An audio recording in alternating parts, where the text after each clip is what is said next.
My name is Tushar, recently playing from Noida City FC, the club which is playing in Delhi's top league, which is Delhi Premier League. So football is one of the most demanding physical team sport in the world. It's a game that builds speed, agility, flexibility, mobility and some reaction time.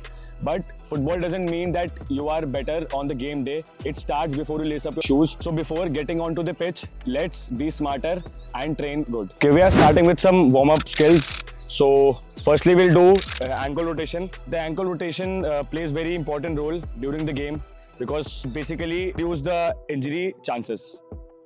The next warm-up drill is jumping jacks. So we have to do like 5 to 6 times like this. 1, 2, 3, 4, 5. So the jumping jacks helps because it includes all the body parts like hands to legs, which is very important during the game. So next we'll start with high knees. So we have to do like this like for 5 to 6 times. Hand movement also very important. It helps during the game, like we will get more active towards the game. Next will be leg swings. So we have to do 5 times forward and backward. This exercise is for the balancing. So lastly we'll do the sprint. It helps in all the activation of the body parts and to be ready for the match fit. So now that we have warmed up, so here are some fundamentals which footballers need to understand before the game. So we'll start with body positioning. Body positioning plays very important role during the game. We have to put the ball and we have to see our target or man where we have to pass or we have to go for the goal. If we have to kick on right side, so we have to put our left leg and see the target and then we have to move. So next we'll talk about scanning and awareness. Scanning is very important.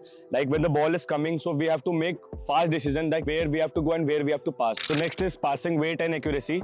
It also plays important role in football. Like we know at what pace we have to give the pass to them so that he or she can receive the pass and give the pass to the another player or to us. Next we'll talk about movement of the ball. It is very important. It basically include all the intelligence that where to move, when to move, without the ball or with the ball. Next is pressing and defensive shape. So basically it tells us the players to when to be compact and when to be wide as per the game. With strong fundamentals in place. Now we'll start with some common injuries. We'll start with hamstring pull. Basically it is the most common football injury. It is caused by overstretching, over sprinting and not doing good warm-up before the game. Next we'll talk about ankle sprain. It is also the most common injuries in football. It occurs when the ankle twists awkwardly. How to prevent? We can do good warm-up, good strengthening and good balancing activities before the game. So now we'll talk about ACL tear. It happened during the bad contact of the body or bad balancing. How to prevent it? We have to do good balancing exercise and good knees exercise to strengthening it and to prevent. So now we'll talk about growing strain. It is caused by overloading of adductor muscles and doing overstretching before the game. To prevent it, we have to do good adductor muscle strengthening and good stretching before the game. So these were the